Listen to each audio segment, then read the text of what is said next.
Hello and welcome to the Kongversation. Mini.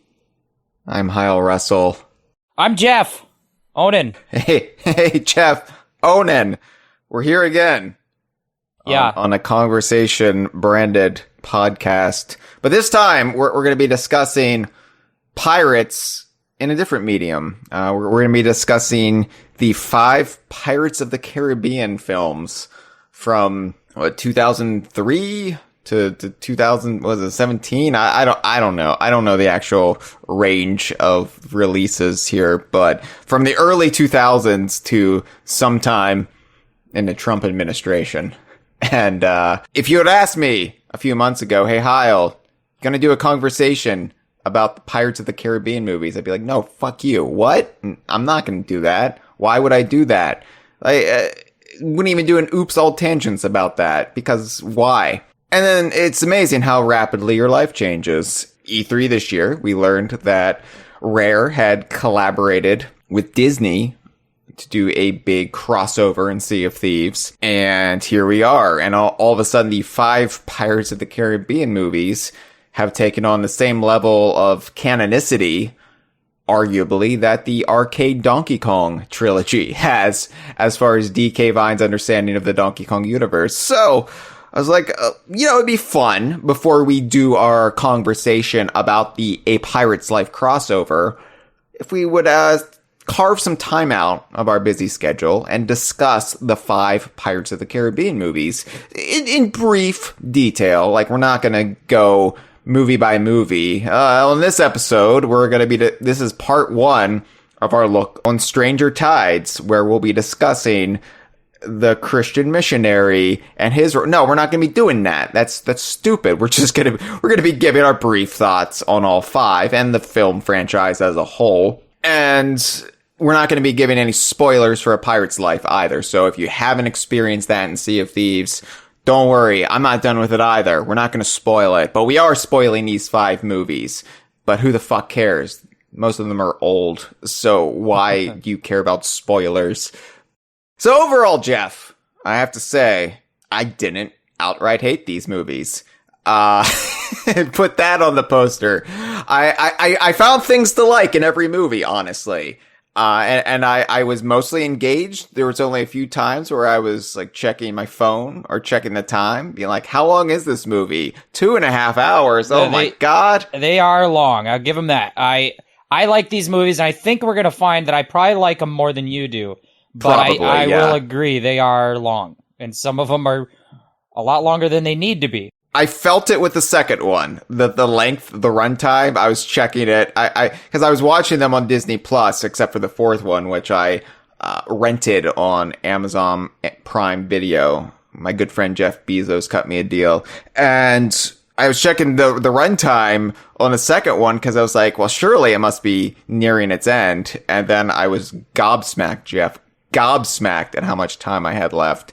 But yeah, they remind me a lot of every 2000s aughts era blockbuster, like the pre-MCU superhero movies, those early CGI tentpoles, where all of a sudden these studios and filmmakers could really just do whatever they wanted as far as story goes. You weren't really limited by the technology.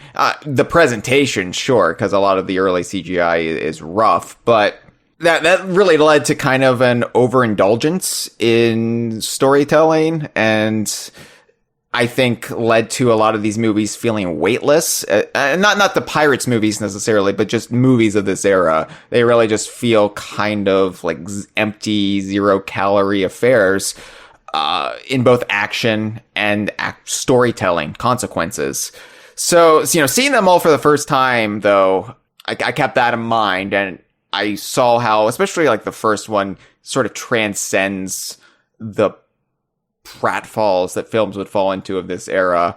And I can see a lot of the DNA of pirates and pirate mythology and popular culture. I can see how it's evolved out of these movies over the last 2 decades, like tropes and stuff that I'm and everybody's familiar with. It's like, oh, they probably got it from this. And so it's kind of like filling out my educational gaps as far as pirates go, because it's kind of ridiculous I haven't seen these movies considering how much I do love pirates. But as I've already expressed on the podcast, part of the reason was because I associated them with a past failed romantic endeavor, and so it was kind of like, oh, I'm gonna stay away from those. You got Davy Jones. You were kind of Davy Jones style. Like, you locked your heart in a chest and you said, I'm never Right. gonna watch these movies. And then, you know, I think this opportunity, Jack Sparrow and crew in Sea of Thieves, gave me the chance to re-examine it. And I was like, I'm not still hung up on that relationship. Why am I keeping my distance? Just out of tradition at this point. So I went for it. I wanted to say, you talk about that kind of era of films, and so I have a thought that is kind of broadly about all the films. So I think it's a good time to share it. And that is just that, you know, before we get into the specific films, but what I like mostly about these films on the whole, and the ones that I like least are the ones that achieve this the least successfully. But what I like is, one, there's a kind of classic pulpy adventure feel to them that you don't get in most blockbusters, either of the era or of today, especially today, where, like, I think that the evolution of the blockbuster of today is very far from this type of movie that The Curse of the Black Pearl is. And I think that if they made this movie today, it would be full of, like, top 40 hits from the 80s. And but there's an adventure feel to it that is different from other action films. It's more Indiana Jones than it is, you know, Iron Man, and like that, you know, Brendan Fraser's The Mummy. You know, those kinds of movies. Those kinds of movies that I don't think they make anymore. And there's like an earnestness to it, even though it is very over the top and at times bordering on slapstick. But there's like an earnestness to its presentation, the orchestral soundtrack and iconic theme music and stuff that modern movies just don't really do. Even I saw the latest one in the theater in 2017, and I was like, it's not the best movie in the world, and we'll talk about it, but it was intensely refreshing, even as a bad Pirates of the Caribbean movie. Very refreshing compared to anything else I had seen in the theater recently. So that's what I like about them. They represent almost a kind of dead genre of adventure films. I think where the franchise goes astray for me is if it was more like the original Indiana Jones trilogy and less Brendan Fraser's The Mummy, that would be a good thing. I think it falls somewhere in the middle between those two extremes as far as schlock goes. And I think where it does kind of trip over itself is when it lets its overindulgences run amok. And, it kind of like Kingdom of the Crystal Skull did, you know, as far as, Indiana Jones goes. But, it felt too much like Indiana Jones at times too, paradoxically. It needed to be its own thing. And I think the later films especially, they very much felt like they were built on that Indiana Jones template where it was like, we need a MacGuffin, a magical, mystical MacGuffin. And this is what the characters are searching for. And that can like guide you a little bit of the way, but they felt less like pirate movies and more like Indiana Jones, who's sometimes on a boat. Anyway, let's go beat by beat here and discuss them. Now, Curse of the Black Pearl, aka the first one, probably the best. I don't think anybody's in disagreement there. This felt like from a pure, this was definitely fresh at the time standpoint. But also just as far as how it treated the characters, how it treated the plot, everything was still relatively low stakes as far as elements they were bringing in. I like most of the characters, including Jack Sparrow here. It's kind of like before they knew these movies were going to be successful, they had this.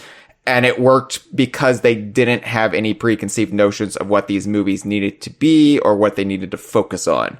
if that makes any sense. I liked Jack Sparrow. I liked Orlando Bloom. What's his name? Will Turner. Will Turner. Yeah. I liked Keira Knightley. What's her name? Elizabeth Swann. Okay. Yeah.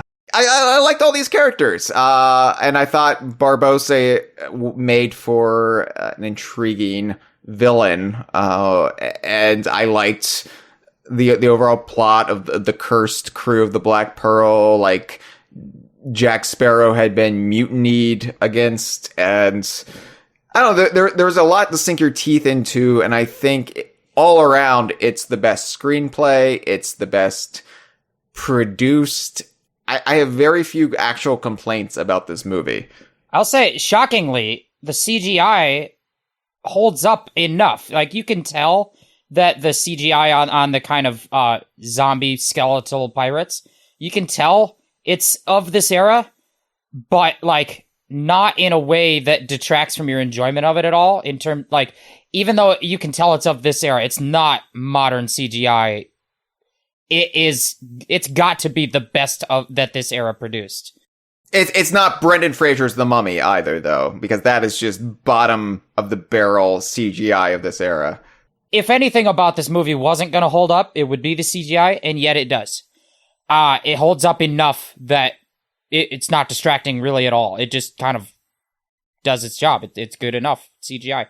And a lot of movies of that era, like you said, some of the Mummy sequels, the CGI does not hold up. And I think that if this movie had never gotten a sequel, this would probably be seen as like one of the all-time classic blockbusters. Yeah, I think it would be remembered right on the pedestals of things like the first Back to the Future, Jaws, Raiders of the Lost Ark. Like, this is a classic. And like I said, I can't think of actually anything I have to complain about, really. It's well done. I like the way it kind of eases you into the pirate life from their perspective. Like, everything is rooted in this British colony in the Caribbean, and then you slowly have the pirates encroach upon it, and then the perspective kind of shifts via Keira Knightley's character and Orlando Bloom, which to me, they are the glue of this. Even throughout the sequels, their two characters were the only reason I was staying mentally invested, especially when I just checked out of Jack Sparrow's nonsense. Here though, it's actually a useful tool as far as like bringing us, the viewers, into this crazy world of piracy. And even things like the mysticism and the nautical legends, and it was all really low stakes. Like, there was this curse placed upon this crew. That's it. Like there's nothing beyond this curse that makes them these immortal half-skellies.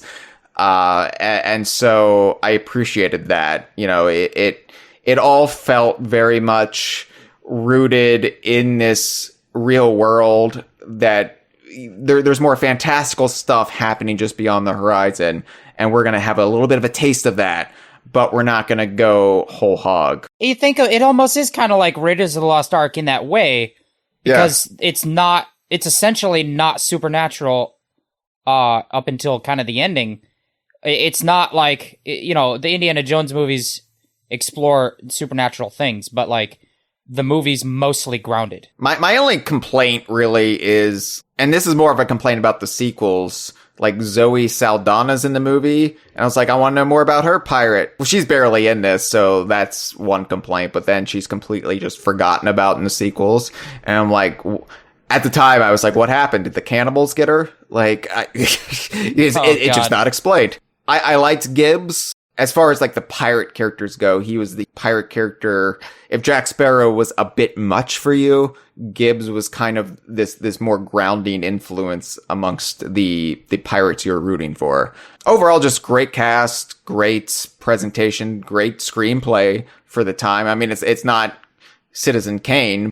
I mean, it's a blockbuster film. It's not going to be Citizen Kane. This was the only one where I wasn't checking the time at any point and was like, all right, can we move it along, please? Like, it's perfect as far as you're in, you're out, you're entertained. The end. The only thing I didn't really like about it was all of the references to the ride, because as somebody who never went to Disneyland or World and had no exposure to the Pirates of the Caribbean ride, I didn't know what they were referencing with the songs and the like.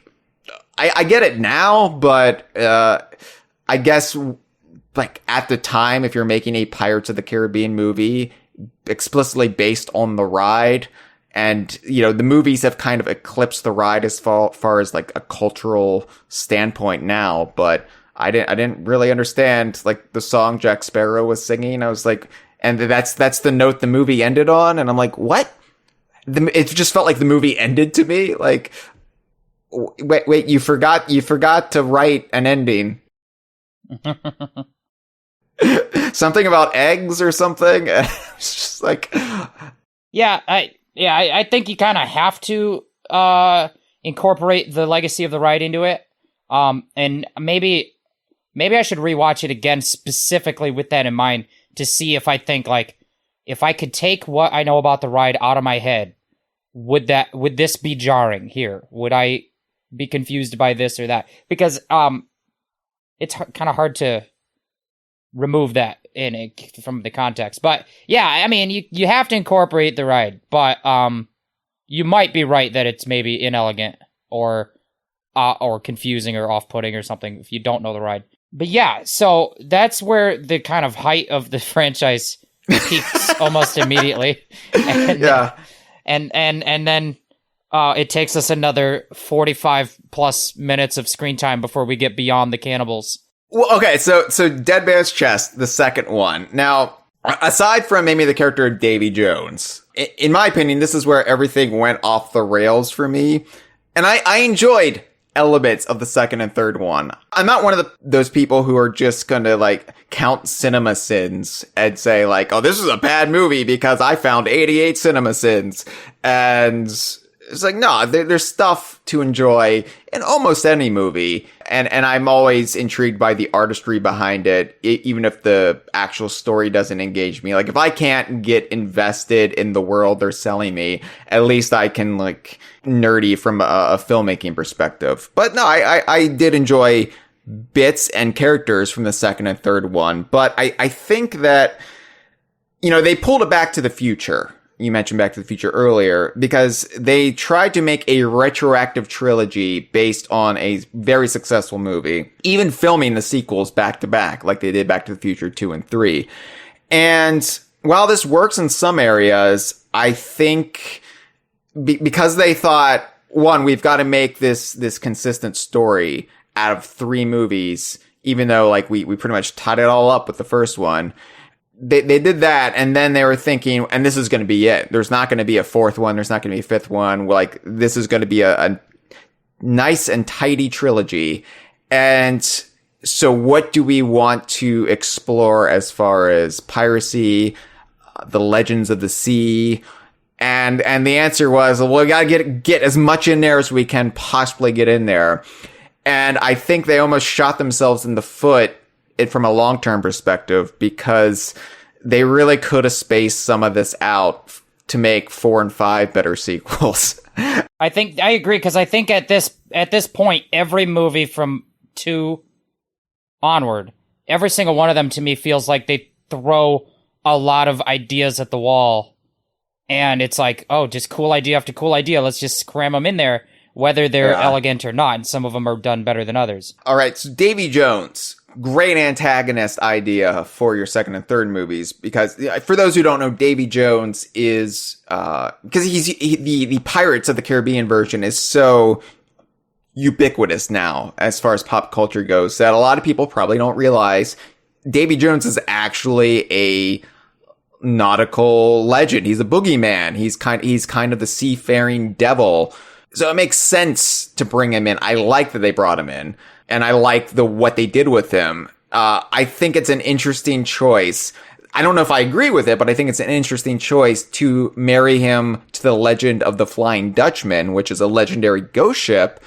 Has nothing to do with Davy Jones in legend, but if you're going to have Ocean Satan, Why not put him on the Flying Dutchman? It was a clever idea. I did like that. But then you attach the Kraken to him, and I'm like, all right, calm down. We've got way too much stuff going on. I don't know. And I'll add to that. It's not just Davy Jones is now combined with the Flying Dutchman, is now combined with the myth of a Kraken and sea monsters. It's also the Black Spot. Yeah. The Black Spot from Treasure, I think originating from the novel Treasure Island, but is a very common thing in pirate folklore and various pirate fiction. And that is also a Davy Jones thing in this movie, where it appears on Jack's hand because he owes Davy Jones a debt, and then only when he agrees to pay back the debt by paying back 100 souls in his place does Davy Jones remove the spot. So yeah, you're right. It's they're combining a lot of stuff, and in some ways that's good writing. That's like reducing redundancies, combining things together in a way that like makes sense. Like, why wouldn't that be tied to that kind of thing? But I think you're right too that they kind of blow their load a little bit if in terms of like if they knew from the beginning this was going to be 5 or more films, maybe they would have plotted it out a little differently there. It makes the world feel too small to me. By combining all of these sea legends into this kind of like one incestuous batch with Davy Jones, and then to give Jack Sparrow a prior history with Davy Jones before the first movie even happened, it makes me feel like Jack Sparrow has already seen it all. There's nothing he can't encounter that won't throw him off his game, because he's basically seen it all already. And that would be fine if he wasn't suddenly like so much of the focus of these movies going forward, because the popularity of the character coming out of the first one, I feel like they recalibrated when they were writing the second and third, and then obviously the fourth and fifth, and they really made him more of a POV character. And he doesn't work as a POV character. He is a ridiculous human being. And I like Depp's portrayal of Jack Sparrow in the first one, and he went a long way towards recalibrating the way pop culture thinks of pirates. But it reminds me so much of Matt Smith's Doctor in Doctor Who. Series 5, his first series taken over from David Tennant, it was fine. He was good. He brought his own mannerisms, and it was a refreshing change. But they wrote his character like so that it could also have worked for David Tennant's Doctor when they didn't know if he was coming back or not. They came up with like the breakdown of the series. Matt Smith put his own touches into the character, but it could have been anybody that played him. But then after that, they wrote his mannerisms and his quips and things. They wrote that into his character in the next seasons.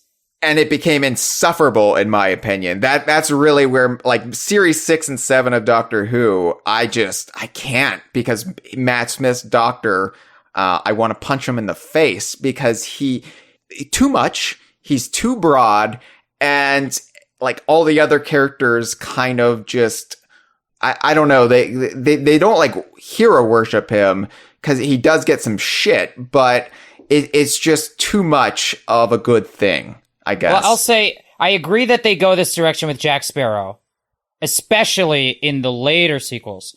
But I think it's, for the most part, not too bad in the second movie, because I think you still have a very strong core of Will and Elizabeth, and I think especially in this movie, they actually get more interesting. Will and Elizabeth get more interesting to me here, because it's not just like, Will is hopelessly in love. I gotta save the damsel. That's the first movie. Yeah.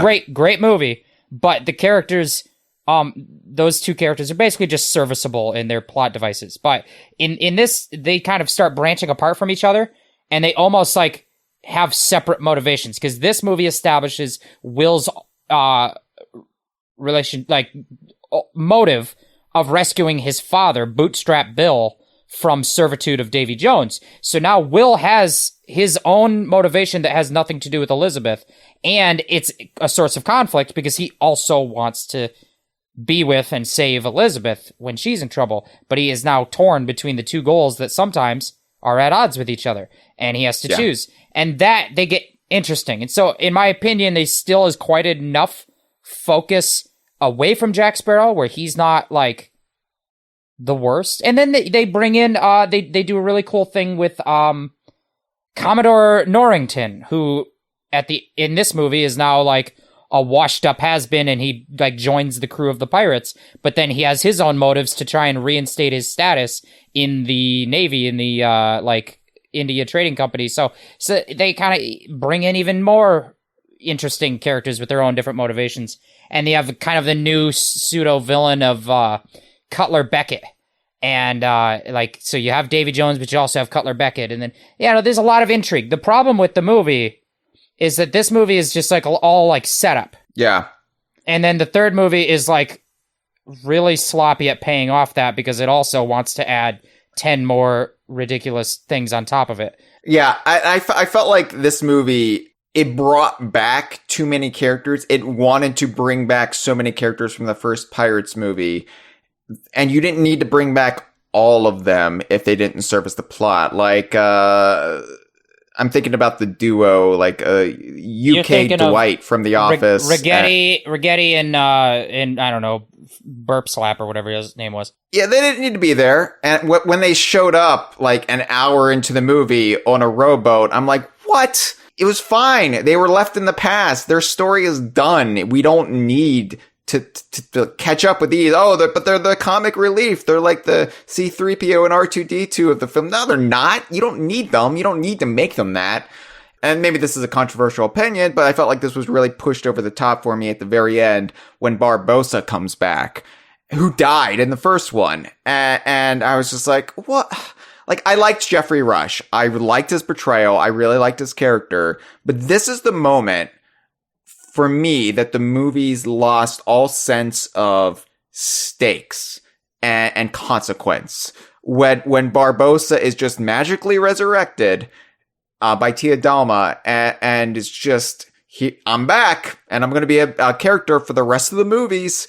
I think it works.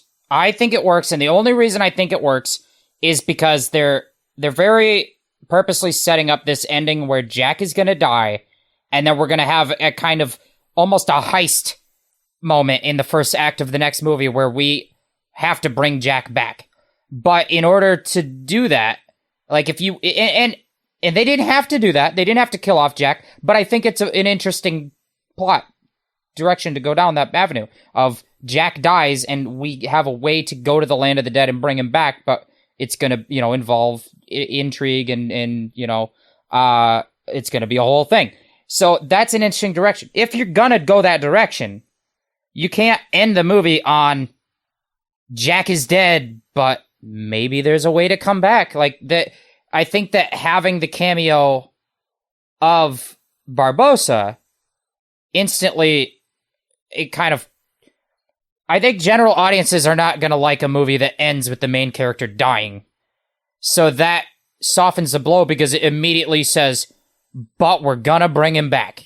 And that's gonna be a whole plot. Like, how are we gonna do it? What's it gonna be like? I don't know. You'll have to tune in and find out, and it'll be interesting. But, like, you have to kind of set that up. And I agree that once you've gone down that route, maybe it kind of hurts the stakes for everything forever from then on.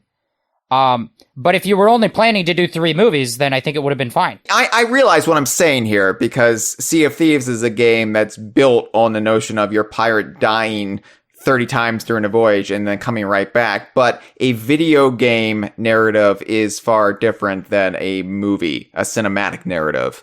I don't know, like, this is where I kind of checked out, and I felt like nothing really matters in this world. Everything is so elastic. Everybody will bounce back. That on top of like Jack Sparrow having this crazy history with Davy Jones, and he made a deal with the literal sea devil, and there's just too much. The grounded nature of the first one, the relatively grounded nature of the first one, is just obliterated at this point. And it just makes everything feel so small. All of these amazing nautical myths are just reduced to happenstance and everyday encounters for Jack Sparrow and his crew. And that's where it kind of makes me just overwhelmed and not care as much. But the third one, which is set up here, I don't like it as much as the second one, if I'm honest.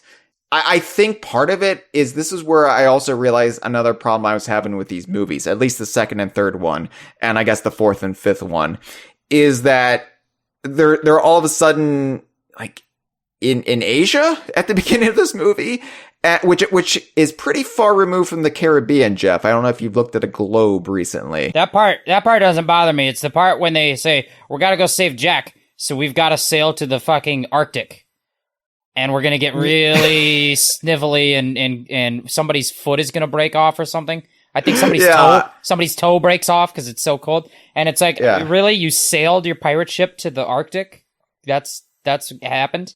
Your problem with that is the same problem I have with them just all of a sudden being on the other side of the globe. It's that for a series of movies that's about the golden age of piracy and old-timey nautical navigation, I never get any sense of direction or like we need to chart a course. We need to go through this perilous voyage. And I don't want this to be fucking Horatio Hornblower or Master and Commander, but it would be nice for some of the adventure and some of the excitement to be just about sailing your ship and the dangers that brought. You know, oh, we're in a storm now. Oh, this is going to be an exciting sequence. But we never get that. We just jump cut all the way halfway around the world. There's no weight attached to it. The crew has caught a tropical disease. We have to start burning the bodies.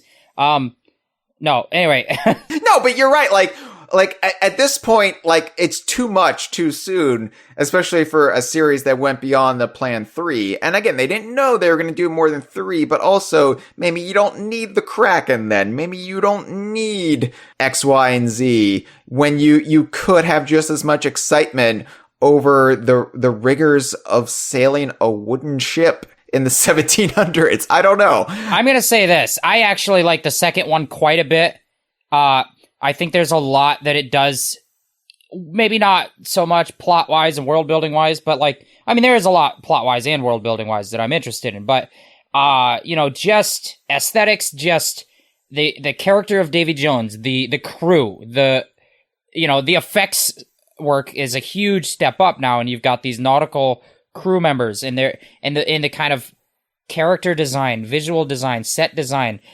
Everything about Davy Jones' character is so creative and unique and fleshed out. His manner of speech, the fact that he plays a fucking organ, with his tentacle beard, like who thinks of that? Who thinks of putting an organ on a pirate ship? And it's like he's so mopey and like his whole plot backstory, it's all super interesting. And I think that second movie, the only fault it really has, outside of 20 plus minutes of cannibal screen time, is that it's set up very clearly for the third movie. And then I don't personally really like the third movie. Yeah, and okay, so Tia Dalma, I liked her character. I was like, "Ooh, this is intriguing. We've got this. Does she practice voodoo or what's her?" I'm not sure if I don't think they ever use the words voodoo, but she's some form of mystic priestess in the swamp. I thought she was interesting. I thought she was a fresh character. Could maybe provide, a little bit of different angles and perspectives in this series. I really liked her. And then the revelation that she's actually Davy Jones' lover, who made Davy Jones into this heart-sick squid man, and she's actually the goddess Calypso. Remember what I said and kept saying about how they were just combining way too much shit, and it just kind of made everything feel weightless? This broke me, Jeff. This bit where Tia Dalma is revealed to be the goddess Calypso trapped in human form, and she was also bound to human form by the Pirate Council. So why is she so friendly with Jack Sparrow? Right. Well, this is another part. I despise the notion now that retroactively Jack Sparrow has been one of the 9 pirate lords of the sea the whole time we've known him. Yeah. It goes from that first movie where he's just one of the pirates there are in the world. He's somewhat famous. He's not that, like, respected. He's just a guy who is a pirate, and there could be, you know, who knows where he is in the pecking order of pirates. His crew mutinied on him. He doesn't even have a ship, but he's pretty clever, and you kind of are rooting for him to get back on top. He's a bit of a bumbler. There's an everyman quality to him in that first one, where you're like, he's Johnny Depp in the early aughts, and he seems to live a somewhat charmed life, but he still kind of is a bit of a fuck up. He's a bit like... you get the notion that he, if it weren't for his, like, wits and, like, charm, and the fact that he happens to have this magic compass, if it weren't for that, he would be nobody. He would just be nobody at all. But he manages through these things to kind of put himself in a position to be more than that. And now you look back and, in fact, retroactively, no, he is one of the 9 pirate lords of the sea who can convene and govern all of pirate life. And so is Barbossa, and always was. How does that even work, considering Barbossa was on Jack's crew? And I don't get why they would both be pirate lords. And the pirate lords are supposed to each reign over a domain, and like you know, they don't really go into detail in the movies, but in the expanded work, it basically says that Jack is the pirate lord of the Caribbean. His domain is the whole Caribbean. So what is Barbossa? What does that mean? That's ridiculous. Yeah. It's just the council of stereotypes. Like, there's the Frenchman who's like, oui, I am the French pirate. It's just like, what is this? This is shit. Mistress Ching does not like this scene of the movie.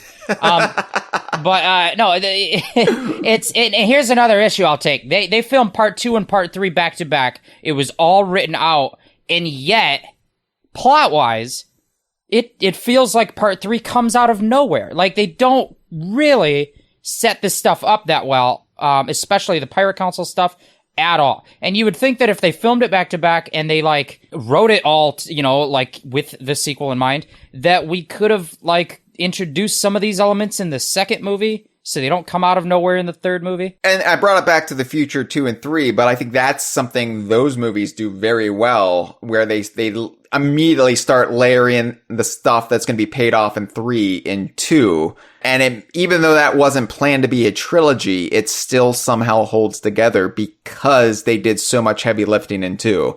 And they didn't do that here. They didn't bother to do that here. Well, the only bit they do is the speech that Calypso gives when they visit Calypso, or Tia Dalma, in the second movie, when they say something about, she's telling the story, the origin of Davy Jones, and she says, the sea broke his heart, and then Gibbs says, I heard it was a woman that broke it, and she says, are these not the same thing? The sea is cruel like a woman, and it ebbs and flows, whatever. Anyway, and that kind of is like, sort of setting up, like it pays off in the third movie where they're like, it was literally the goddess of the sea, and it was also literally a woman. It is both of those things. Anyway, I don't know. But yeah, they don't do the best job of setting it up. The third movie, in my opinion, is just too many things happening at once. It's like, okay, Cutler Beckett controls Davy Jones because he has the heart, so he's gonna wage war on pirates using the force of Jones. But to stop him, we're going to have to convene the Pirate Brethren Court, which is a whole new thing. You're being introduced to this concept out of nowhere. Even though we're going to have to assemble all 9 of them, which could have been like assembling the Infinity Stones. It could have taken several movies, but no, we're going to throw the Brethren Court at you right now. But in order to do that, we got to rescue Jack from the Davy Jones locker, and that's like a whole act of the movie. And then you've got, like, Will's specific motivation to save his dad. You've got Elizabeth's specific motivation. And, Barbossa. And, it's a lot going on that I think one major subplot should have been removed. I don't care which one it is. You know, I think probably take out the Calypso stuff, or leave that in and take out the Brethren Court stuff, or just like focus in on a couple things instead of 4 and 5 things. Yeah, there was really like 9 movies in just these 2. And that's where I'm just exhausted and overwhelmed, and I'm just done with it by the time it ends. And it's just like, oh, and now Orlando Bloom is the new Davy Jones. Like, I thought that was a weird ending for those characters, at least at the time. It somehow worked, though. I like that they didn't necessarily get a happy ending. They get kind of like a bittersweet ending. But then, like, they also, like, shit on Jack's ending, because then the Black Pearl is stolen from him again by Barbossa. And maybe they were, like, setting it up like, oh, well, the adventure never ends. Here we go again. Because they set up the Fountain of Youth, and it's like, Barbossa's got the ship, and, man, Jack got taken for a ride again. But wait, look, Jack cut out the middle of the map, and he's got the map. Oh, these two are never gonna stop feuding, are they? And it's a little bit like, he crossed me, I crossed him, he double crossed, and it's fine. It's a fine ending. But I think my problem going into part 4, which we're about to talk about, is that, to me, it makes no sense in this world with these characters for them to accept the status quo that is the ending of part 3. For that to be the ending of the characters of Will and Elizabeth, and they just like let that ride for like a couple decades in the canon. Yeah. Like, it makes no sense to me that Elizabeth would quietly retire to the countryside to raise her child after having this exposure to the pirate life and actually becoming the king of pirates. And then to just accept that, no, like, Will can only visit me one day every 10 years. That's the deal. Instead, immediately, she would be out with Jack, you know, trying to convince him to help them find a way to relieve him of the curse or whatever, you know, which is why I appreciate the 5th movie in a way that nobody tends to, which is that I think it's the plot that actually should have followed the 3rd movie, but I'm getting ahead of myself. I like the idea going into the 4th one that maybe we could just have like standalone movies now that aren't trying to tell this wider, greater arc. And here is a further adventure of Jack Sparrow set in this world. But they can't pull that off, though. They still have to like make some sort of grand narrative. And this is just, it gets so sloppy as far as the story they're telling, because in part 4, like, the Black Pearl is completely off the table. Barbossa's lost the Black Pearl. And now, like, I'm tired. I'm so tired by this point, Jeff. Maybe it's because I had such low expectations going into On Stranger Tides. Because I heard nothing but bad things about it since it debuted, since it premiered. But out of the sequels, it might be my favorite. And I know I'm a crazy person here. Let me explain why it might be my favorite. And I think it's a combination of lowered expectations, and it's also because everybody involved in the making of it seems so tired and burned out and done with it that in some ways it helped mitigate the excessive absurdity that is the natural inclination of these movies. And so it kind of made everything feel more toned down as a result. And so I liked it a little bit more, because this is the one time Jack Sparrow, outside the first one, felt like a character I would want to watch. I think they made him more of a heroic character here. And maybe you could chalk that up to character development coming out of the first 3, but he seemed to be less of a twit here. And I appreciated that. Yeah, I don't really agree, but keep going. Okay. I liked Penelope Cruz. I thought she was a good foil for Jack that felt different than Elizabeth Swann.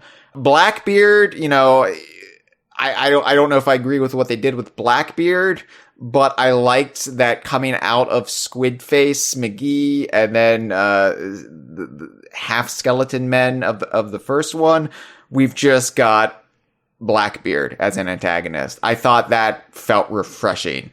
And had they just kept it as Blackbeard, and I realized Blackbeard in history was dead by several decades at this point. So they felt like, oh, well, if we want to have Blackbeard in a Pirates of the Caribbean movie, we've got to have magical elements. We're going to give him a magic sword. But I think you didn't need any of that. You didn't need his ship to have a flamethrower.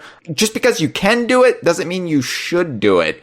You could have just had it be, I thought Blackbeard died several decades ago. That's what the rumor says. Or maybe this isn't even the original Blackbeard. Maybe he's just appropriating the Blackbeard name and imagery.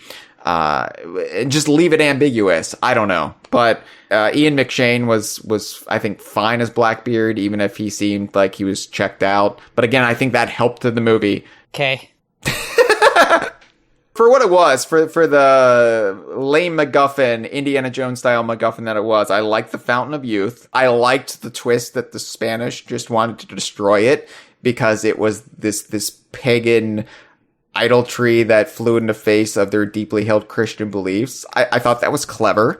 I also liked ambiguity of the mermaid plot, like that we're gonna capture a mermaid because we need its tears. That was stupid, but I liked that you didn't really know, even after the movie was over, what the mermaid was thinking when it came to that Christian missionary dude.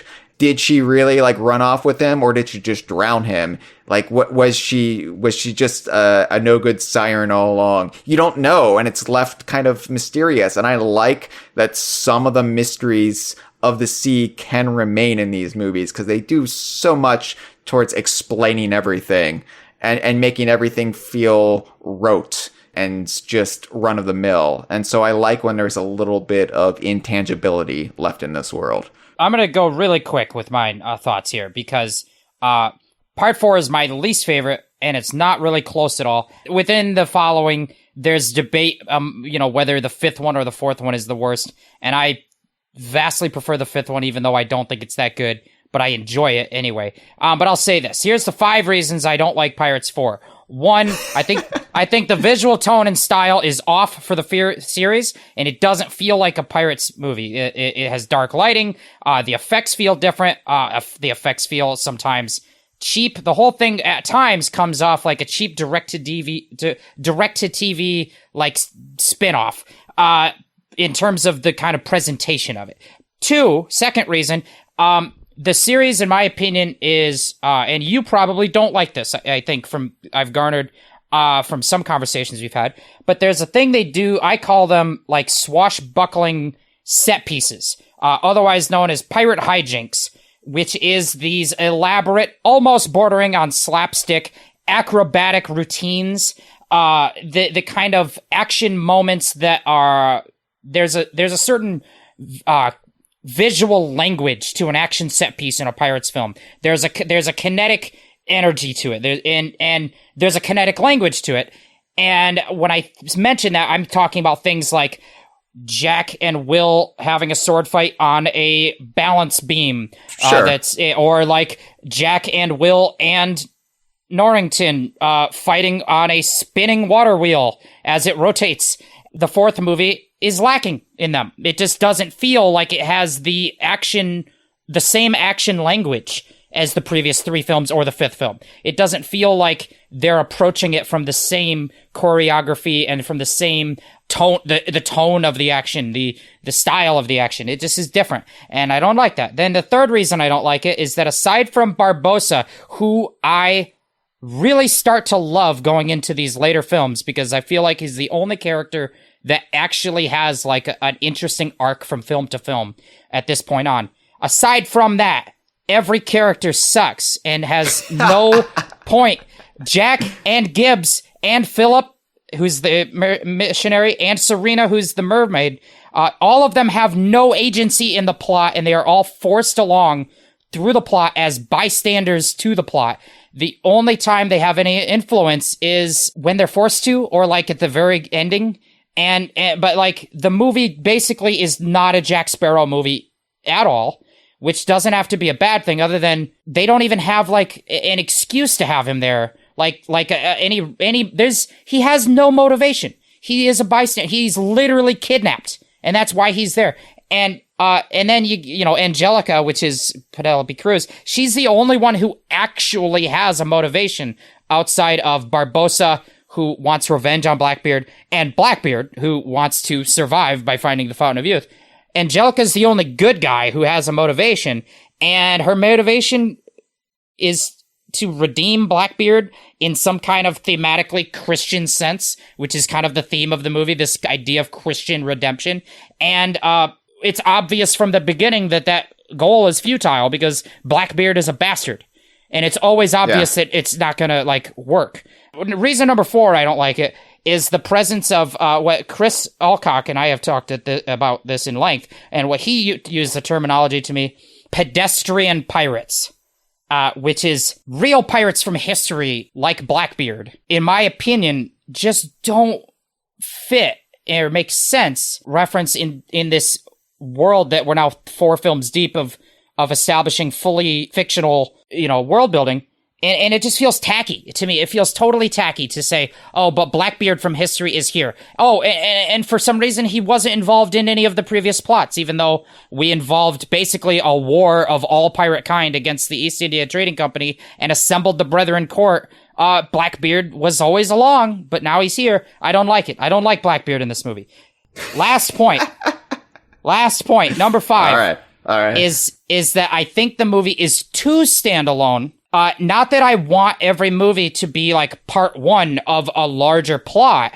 I think that a film can have a beginning, middle, ending plot without like setting up a new plot, but it doesn't, in my opinion, establish a direction forward for the characters. Whereas the first movie is a standalone movie, but it establishes a bunch of characters that you totally want to see what do they do next. Even though that plot is over, you want to see a new standalone plot, but with character building that carries over. So it establishes a direction forward, maybe not by like setting up the next plot, but by setting up the characters you're going to follow. And part 4 to me doesn't do either. It doesn't set up like, okay, this was part 1 of a plot, but it also doesn't set up any characters that are going to continue. I think they could have kept up with Penelope Cruz. I think that her character was fine, and they could have set her up as a sort of a Barbossa-like adversary to Jack that are sometimes allies, sometimes enemies, but with a unique twist on it because they also have like a sexual energy. But instead, they don't bring back Penelope Cruz. But I mean, if they had brought back the Christian missionary and his mermaid girlfriend, I would have shot myself in the head because oh my God, every single scene that they are in, all of the energy is sucked out of the movie and it slows to a crawl. They are the most boring characters in any of these films. I think what saves it for me is you don't know at the end what exactly happens with them. There's this kind of darkness to that plot that intrigues me more. And maybe this is just me transposing my own thoughts and ideas onto the blank slate that is these characters. And so therefore I'm getting more out of it than what's actually on the page. Well, Mitchell Wolf did the same thing. He said to me when the movie ended, like the second he finished watching it, he said, so that mermaid ate that guy, right? I like that you don't know. And the movie, like these movies, like spelling out everything for you. So I like that there's a little bit of a question mark there. That's what makes it work for me, Jeff. But I see your point. You have perfectly valid opinions and you have every right to feel the way you're feeling. I just feel a little bit differently. And I think your problem with this movie might stem from the fact that On Stranger Tides is a book that they purchased. They purchased the rights to do a Pirates of the Caribbean sequel built on it. It's a Die Hard scenario where all the Die Hard sequels start off as different projects that they then just put John McClane into. And they did that with this movie. And so that's kind of why it feels tonally off compared to the other 5 or the other 4. I think because outside of the first one, I don't really like the sequels that much. This sequel works the best for me because it feels different. It feels like it's doing something a little bit askew and interesting. Yeah, I agree. I also think it has the same problem that a lot of all the sequels have of, I said before, throwing too much like quote unquote cool shit at the wall. And it's like, okay, we've got Blackbeard, but we want to make him supernatural. So what do we do? Let's go with the voodoo angle. He's got voodoo dolls. Is that something? He's got voodoo dolls, and that's why Jack can't escape, because he just set Jack's doll on fire. And then he's got, like, the bosuns on the ship are all zombified because it's voodoo. And then it's like... Oh, right. And then he's, like, trapping ships in bottles, but that's not really voodoo. And I think maybe you could tweak that and get to voodoo from there and say, well, this is not the Black Pearl. This is a voodoo model of the Black Pearl. So if you cross me, I'll smush it or whatever. But they don't do that. And then they say, well, I've got a flamethrower on my ship. And I'm like, well, that's not voodoo. And then he's like, and I've got the magic sword that controls ropes of the sea. And that's not voodoo. But it's like, they start off by saying, like, oh, Blackbeard is a voodoo master, and that's why he has all this magic. And I'm just like, that's what you're gonna do? He's got zombies and fucking voodoo dolls, literal dolls that he can poke and stab, and it's like, come on, guy. You're right. The fourth one is trash. The fifth one, well, it's definitely the fifth Pirates of the Caribbean movie. I don't even know, like, I feel like they saw the reaction to the fourth one and they're like, oh, well, we need to bring everything back that people like. And we need to, like, basically make a sequel to the third one while sort of acknowledging the fourth one happened. Let's have it be set 20 years after the third one. I thought it was curious to age up the characters so rapidly. Like, at this point, is Jack Sparrow 60 or 70? Like, how old is he supposed to be, considering he had this entire history before the first movie? And now we're at the point where Will and Elizabeth's son is, like, roughly the same age that Orlando Bloom was in the first one. Like, oh my God, you're just blowing through the timeline here. I think they should have had the balls to make one of the main characters like a 10-year-old boy. Because, I mean, one, that would be very different and interesting for a Pirates film, because we don't usually see any children in these movies. But two, it wouldn't be completely divorced from all of pirate literature, because he goes right back to Jim Hawkins in Treasure Island, who I don't know how old he was, but is like a child, basically, right? At least in the versions of the movies I've watched, it's like a child. And so, you know, having a kid, a young boy on a pirate ship, and he's got the quest to save his dad, it could have been a new angle. But they didn't do that. They decided, no, we're just going to skip ahead until he's old. We basically want an Orlando Bloom XB. We want somebody who can fill that role and even look visually similar. We're just going to get Orlando Bloom back for the prologue and the epilogue of the movie.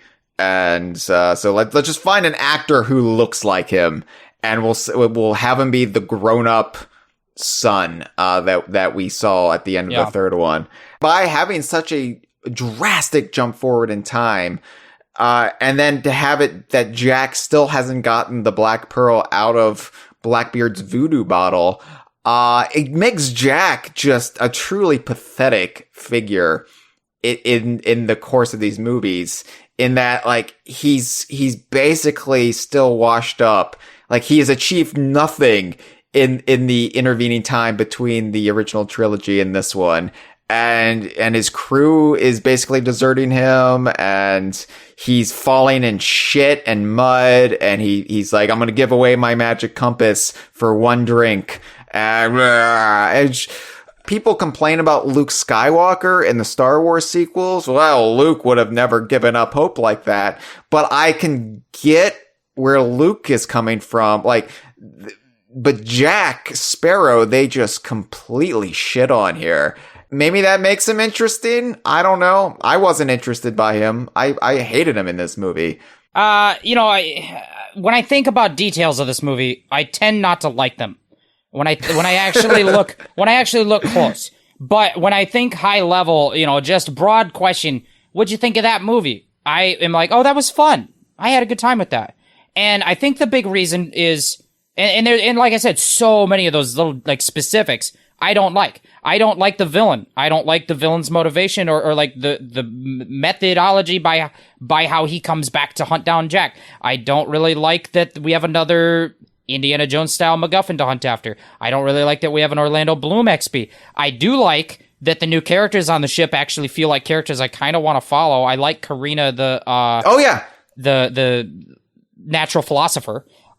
Karina was the best character in, I think, all of the sequels, as far as the latter sequels, 4 and 5. Like, she was the best introduction because I felt like she was a fully fleshed out character that didn't just feel like Elizabeth Swann again. Like, it felt like she had her own agency and her own drive, and I really liked her, and she was the only reason I really stayed captivated through the Javier Bardem nonsense. Jack Sparrow. It's a funny meme. It's a miserable time when you're watching the movie, though. Okay, so this is how, like, stripped of ideas this franchise was at this point, right? So, we need a MacGuffin. Well, we've already done the Fountain of Youth. We've already, like, blown through Davy Jones and the Flying Dutchman and all of that. Poseidon. We haven't done anything with Poseidon. The Trident of Poseidon. Okay, that's our MacGuffin. Oh, we gotta get the Bermuda Triangle. We haven't done anything with the Bermuda Triangle. All right, let's get the Bermuda Triangle in there. Bermuda Triangle made Javier Bardem well, I can't make him a skeleton man because we already done that. A ghost man who sails on Truckosaurus. What the fuck, Jeff? Like, my problem is, well, one, I said I like Karina. I will say I don't like that she ends up being the daughter of Barbossa. That's stupid. It's just that kind of franchise syndrome where once you're so far deep and you're starting to introduce your next generation characters, everyone has to be related to someone, or else the audience, maybe they wouldn't care unless they find out everyone's related to everyone. That's stupid. You can just have new characters. But like I said, I do like Barbossa's arc here. I like that Barbossa goes from, like, captain to dead to back and captain again, and then he goes from evil captain to dead to back in kind of a righteous captain with a cause, and then he goes to become like a privateer who's given up on pirates, but secretly he's actually just trying to get revenge on Blackbeard and get his ship back. And then in this one, he's just like, well, I have all the resources that Blackbeard had with the magic sword, so now I'm the most successful pirate of all time. I'm really like him eating with a weird little, like, gold fork, and there's, like, violinists in his fucking captain's quarters, and everything is made of gold. It's fun. It's silly. I like that he has a different character each time, and then it hit its limit, so it's fine with me that they killed him off, and they're not going to bring him back probably this time. Yeah, again, like, his sacrifice would have meant a whole lot more to me had I not already seen this character die in the first movie. I think that as, like, an amateur writer, as someone who cares about plots, and like, it makes no sense to me that they wouldn't pursue this course of action to save Will from his servitude sooner. Right. And then it also, I don't like, as the writer, that so much of everything else that happens is not a result of what happened before. It's just, and now this happening.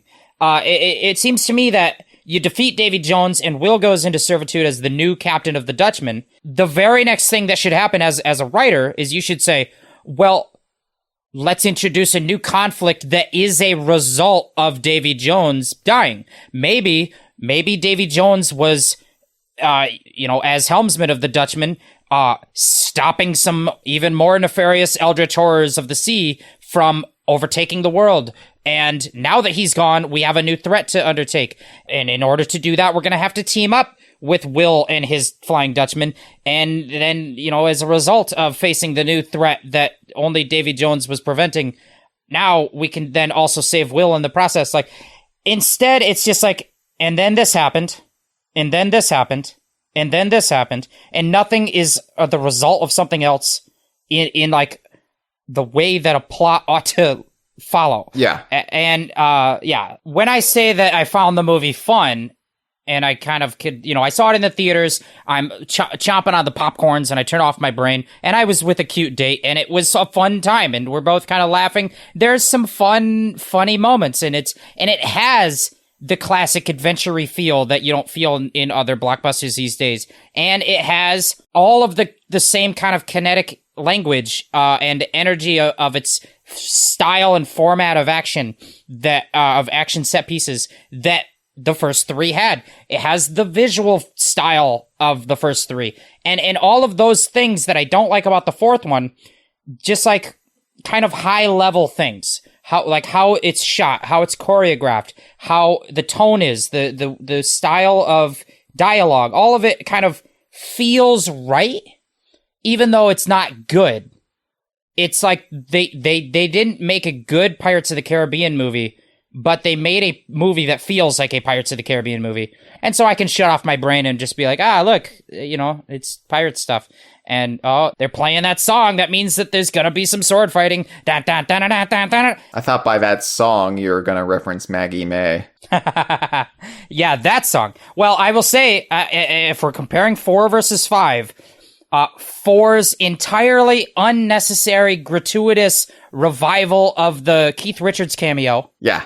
Is just so stupid to me in part 4. Whereas I guess that maybe on some level it's stupid to have the Paul McCartney cameo out of some like tradition of like, well, we have to have some classic rocker, but it's still quite a bit more fun than Keith Richards cameo in part 4. Absolutely. Like Keith Richards in part 3, like, Jack Sparrow's father is Keith Richards because, obviously Johnny Depp based his portrayal on Keith Richards a little bit. So it was fine. It felt gratuitous. It was fine. It was stupid to bring him back though. Because there's only so many bits of enjoyment to be gleaned from that notion. Obviously I'm going to be biased because, we're both huge Beatles nerds, especially Paul McCartney nerds. So to have Paul McCartney in this movie telling a very painful dad joke. Oh my God. It was a genuine laugh out loud moment in the theater. Not because of the joke. The joke itself, obviously, even in the context of the scene, is played off like it was hokey. They really nail it because then they have he says the punchline and then some guy way down the back like hallway in another cell in the prison just like lets out a very loud audible ha. Yeah. And in the movie theater, when it was packed with people, that was a laugh out loud moment for the crowd. I liked, too, that they had Paul McCartney, like, talking about getting disemboweled, and, like, asking for the ones with softest hands. Just, like, weird shit you're gonna have Paul McCartney say. I think he's having fun with it. He is. He's clearly having fun with it. But, it does make me think then, like, what missed opportunities were there? They could have gotten David Bowie to play Davy Jones when he was alive. His name is Davy Jones in real life. That's a joke. But I would have loved to have seen more, like, icons from the 60s and 70s. Or they could have had Davy Jones from the Monkees until he died. A lot of missed opportunities. They're all dying. They're all dying. You got to be quick, producers of the Pirates of the Caribbean movies, to get these cameos in before it's too late. Was it the 4th movie that had King George? I think it was because Barbossa's a privateer for the crown. And so they have King George, right? Yeah. You remember that part? So they could have had that be like Elton John or something.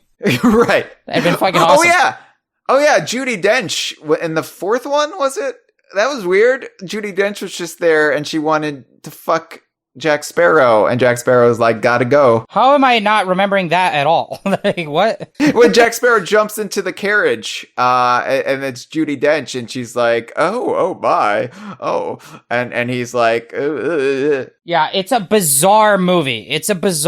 Actually. From start to finish. I mean, a bizarre franchise, really, when you parse through it. It's, because I watched them all in a space of a week, and I don't know if you're supposed to do that, but it was like, I enjoyed elements of all 5, and I didn't outright hate any of them, but I was exhausted and fatigued, and I definitely am in no hurry to rewatch them. I will say that so far, in the Sea of Thieves translation of the characters and the lore, I'm enjoying it far more than I've enjoyed at least anything outside of that first movie. I like it. I know that you talked a lot at points about how, well, this movie overused Jack Sparrow, or this movie did a bad thing with Jack Sparrow and now he's not as good.